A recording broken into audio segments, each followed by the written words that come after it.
नमस्कार दोस्तों, मैं हूं डॉक्टर संदीप पाल सिंह और आज हम जिस चीज़ के बारे में डिस्कस करने जा रहे हैं वो है जो ज़ुकाम आमतौर पे एलर्जिक बना होता है जिसको एलर्जिक राइनाइटिस बोलते हैं। ऐसे में हम लोग को क्या किन-किन चीज़ों का ध्यान रखना चाहिए और ऐसी कौन-सी चीज़ें जिनको खाना चाहिए और जिनको नहीं खाना चाहिए। तो आप देखेंगे आजकल हमारे आसपास के एटमॉस्फेयर में बहुत लोग हैं जो मैं वैसे इससे पहले एक वीडियो बना चुका हूँ जिसमें मैंने इस चीज़ को एक्सप्लेन किया कि बहुत सुबह-सुबह उठ के और शाम को उठ के छींके मारेंगे या नाक बंद रहेगी या नाक भरी रहेगी। ऐसे में कुछ प्रिकॉशंस हैं जो अगर आप बरतते हैं तो उससे आप बच सकते हैं काफ़ी हद तक क्योंकि हमारे आप देखे होंगे हमारे जो आसपास का एनवायरनमेंट है उसमें पोल्यूशन लगातार लेवल बढ़ते जा रहे हैं। इसलिए ऐसे केसेस में काफ़ी वृद्धि हो रही है, तो ऐसे में मैं बताना चाहूँगा कि सबसे पहले हम लोगों को क्या करना चाहिए। जितनी हमारी आसपास मिट्टी है, धूल, धुआँ, मिट्टी, इन चीज़ों को हम लोगों को अवॉइड करना चाहिए। अगर ऐसा टाइम जहाँ पे धूल बहुत ज़्यादा है या धुआँ बहुत ज़्यादा है या आसपास मिट्टी है, अब मान लो कोई एक आदमी स्मोक कर रहा है, तो कोशिश करिए उसके पास जाने से बचें। खुद तो स्मोकिंग ना ही करें और ना ही ऐसे स्मोकिंग करने के वाले के पास जाएँ, जिससे आप लोगों को एलर्जी होने के चांसेस रहें। अगर बाहर धुआँ है, फैक्ट्री है, तो ऐसे में मास्क यूज़ करें। मैं आगे अभी मास्क के बारे में बताऊँगा कि मास्क का यूज़ कैसे किया जाता है।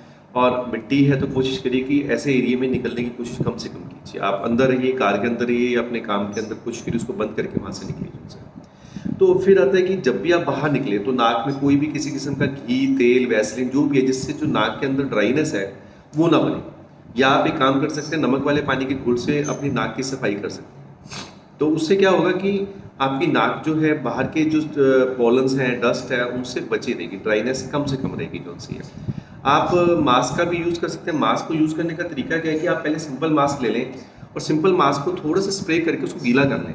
अगर वो गीला हो जाएगा तो क्या होगा, कोई भी ड्राई डस्ट या ड्राई पॉलन्स या किसी तरह की कोई चीज़ है वो उसके साथ चिपक जाएगी और सीधा आपके नाक पे असर नहीं करेगी। और आपने अगर नाक में वैसे भी घी, तेल या वैसलीन लगा रखी है तो उसका सीधा असर आपकी नाक पे नहीं होना। ऐसे चांसेस कम है, बट लेकिन ऐसा नहीं कि एलर्जी खत्म होगी, बट उसका जो असर है वो कम हो जाएगा। एक चीज़ मैं यहाँ पे बताना चाहूँगा कि कुछ लोगों को सारा साल एलर्जी के सिम्पटम रहते हैं, सारा साल नाक भरी रहती है, छींकें आती हैं। और कुछ लोग हैं कुछ महीनों में, जैसे मार्च, अप्रैल, सितंबर, अक्टूबर के महीनों में ऐसे लोगों के साथ दिक्कत आती है। तो मैं ये बताना चाहूँगा कि ज़्यादातर जिनको जनवरी से अप्रैल तक की प्रॉब्लम होती है वो ज़्यादातर पोलन से जुड़ी होती है, क्योंकि आप देखोगे ऐसे टाइम पे परागकण हवा में बहुत ज़्यादा होते हैं। और अप्रैल से जुलाई तक ज़्यादातर जो पेड़ हैं उनकी उन चीज़ों से ज़्यादा एलर्जी होती है। और इसके बाद के जो दिसंबर तक का महीना है उसमें खासकर एक रैगवुड होता है, उस प्लांट से ज़्यादातर लोगों को एलर्जी मिलती है। लेकिन कुछ लोगों को जिनको सारा साल ही इस तरह के सिम्टम मिलते हैं, उन लोगों में जरूरी नहीं कि सिर्फ ये पॉलन्स या इस तरह के परागकण ही कारण हो, उसमें कई सारे कारण, धूल, धुआं, मिट्टी, बहुत सारी चीज़ें जो कारण हो सकते हैं जिनको अपने को अवॉइड करना चाहिए। फिर आता है कि हम लोगों को जब ऐसा सीज़न हो, जब ऐसा मौसम हो, तो जब बाहर मिट्टी है, धूल है, धुआँ है, धुंध है, तो हम अपने शीशे बंद रखें। ऐसे में क्या है, अगर हम अपनी विंडो क्लोज रखेंगे और घर के अंदर कोशिश करिए, अगर आप अफोर्ड कर सकते हैं तो एसी और प्यूरीफायर का यूज़ कीजिए। एयर प्यूरीफायर काफ़ी हद तक हमारे इन्वायरमेंट्स को, काफ़ी हद तक पॉलन्स को और इस मिट्टी को साफ कर देते हैं। और एक चीज़ सबसे बड़ी बात है कि घर में हमारे जो महिलाएं हैं, महिलाएं क्या करती हैं कि ज़्यादातर धूल, अब डस्टिंग करनी है तो डस्टिंग करने के लिए उनके पास और कोई चारा नहीं, उनको डस्टिंग करनी पड़ेगी। तो खासकर जो कर्टन्स हैं या जो गद्दे हैं या मैट्रेस जिनको बोला जाता है, ऐसे में क्या होता है, इनमें मिट्टी बहुत हद तक जमा होती है और जैसे वो इसको झाड़ती है तो मिट्टी हवा में काफ़ी हद तक एक्सप्लोड हो जाती है और ऐसे टाइम पे एलर्जी होने के चांसेस बहुत ज़्यादा बढ़ जाते हैं।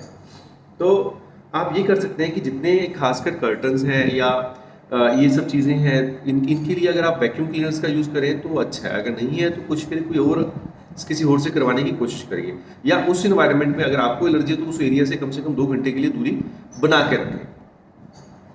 एक आजकल जो एक नया कंसेप्ट आ रहा है कि ये might proof pillows, mattress covers, ये काफ़ी अच्छे माने जाते हैं, ये चिपकने नहीं देते धूल, धुआं, मिट्टी को, तो उनका भी यूज़ किया जा सकता है।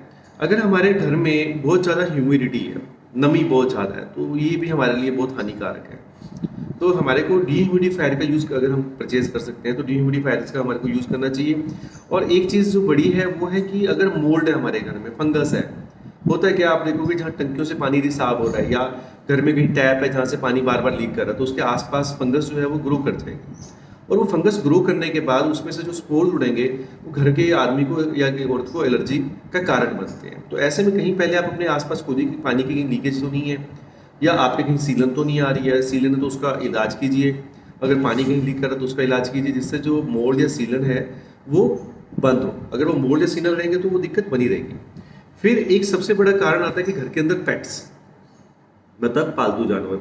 अब पालतू जानवर में क्या होता है कि उसका जो डेंडर है या स्किन के फ्लैक्स उड़ते रहते हैं आमतौर पे, या सलाइवा है, या कुछ लोगों की कुछ एनिमल्स की फर या जो हेयर है जो निकलता है, जैसे कुत्तों में आमतौर पे निकलता है, तो उनके साथ मिट्टी या पोलन चिपक जाते हैं। इस तरह उनका यूरिन है, तो इन चीज़ों से भी बहुत लोगों को एलर्जी होती है। तो जिन लोगों को एलर्जी है, मैं तो उनको ये सलाह दूंगा कि अगर वो पेट ना ही पाले तो अच्छा है। अगर वो पालना भी पड़ता है तो पेट को अपने बेडरूम से बाहर रखें, या बाहर रखा जा सकता है, घर से बाहर रखा जा सकता है, तो ये और भी बढ़िया है। इससे ऐसे में उसके जो ये झाड़न है या चीज़ें हैं, अगर अवॉइड की जाए तो बहुत ही बढ़िया रहता है। फिर आता है हमारे एक कंसेप्ट आता है कि घर में कॉकरोचेस नहीं होने चाहिए, क्योंकि कॉकरोच से भी कई लोगों को कॉकरोच के जो स्पर्स उठते हैं उससे भी बहुत लोगों को एलर्जी है। कॉकरोच, माइट, ये सब चीज़ें नहीं होनी चाहिए। तो ये था चीज़ें, किन चीज़ों को हम लोगों को किस तरह की प्रिकॉशन हमको लेनी चाहिए। इन चीज़ों के प्रिकॉशन के लिए मैं स्पेशली बोलूँगा कि अगर आप घर से बाहर निकले, आजकल कोरोना के टाइम से हम मास्क को बहुत आम तौर पे यूज़ कर रहे हैं, तो ऐसे में उसको गीला कीजिए कपड़े वाले मास्क को, उसको डबल पहन सकते हैं, सिंगल पहन सकते हैं, आप उसका यूज़ कीजिए। घर में हमारे घर में गाय का घी जो है अगर अवेलेबल है तो सबसे बढ़िया रहता है। आप उसको गर्म करें, उसकी 2 से 3 बूंदे अपनी नाक में टपकाएं, तो ये भी एक बहुत बढ़िया रहता है, जिससे लुब्रिकेशन बना रहे। इसमें मैं बताना चाहूँगा कि कुछ लोग पूछते हैं सर कि किस तरह का प्राणायाम, योगा या कोई एक्सरसाइज, आप किसी भी तरह की एक्सरसाइज कीजिए, किसी भी तरह का योगा कीजिए, किसी भी तरह का प्राणायाम कीजिए, वो इसमें हेल्प है। वो हमारे लंग्स की कैपेसिटी को, हमारी एरिएशन को, हमारे ऑक्सीजन लेवल्स को बढ़ाता है।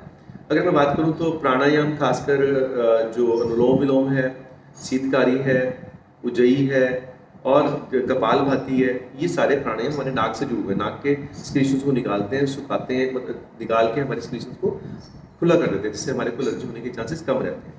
हाँ, अगर आप कर सकते हैं तो ये बहुत बढ़िया रहेगा कि आप जल नीति का सहारा लीजिए। जल नीति क्या होती है, जो भी पोलन्स हमारी नाक में चिपक गए या कोई चीज़ होगी तो उसको निकाल देते हैं, उसके बाद आपका एयर का जो वेंटिलेशन है प्रॉपर मेंटेन हो जाता है। सूत्र नीति भी की जा सकती है। सूत्र नीति थोड़ी सी मुश्किल होती है और किसी की गाइडेंस के अंदर की जाए तो बहुत ही अच्छी रहती है। फिर एक जो आजकल के लोगों में सबसे बड़ी प्रॉब्लम आ रही है, खासकर बच्चों में जो प्रॉब्लम आ रही है, मैं डिस्कस करना चाहूँगा आप लोगों से, कि बच्चे जो हैं वो आजकल की डेट में रात को 12 बजे, 1 बजे, 2 बजे, 4 बजे इस तरीके से सोते हैं।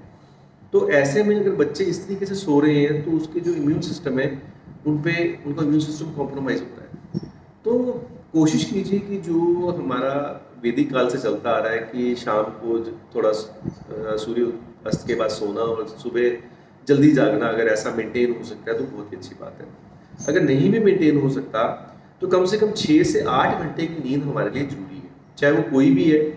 आप उसको तोड़ के भी ले सकते हैं। मान लो आपने 6 घंटे रात को सोए हैं तो आप 2 घंटे दिन में सो लीजिए। किसी की रात की ड्यूटी है तो ऐसा किया जा सकता है कि अगर आप रात की ड्यूटी दे के आए तो 8 घंटे आप पूरा प्रॉपर तरीके से नींद लीजिए। ये तो थे जो हम लोग व्यवहार, किस तरह का हमारा आचरण होना चाहिए। अब बात आती है कि हमको क्या चीज़ें खानी चाहिए और क्या चीज़ें नहीं खानी चाहिए। अब हमने स्पीशीज को घटाना है। ऐसे में मैंने लक्षणों में भी बताया था कि आंखों में भी एलर्जी हो जाती है, नाक भी भर जाती है।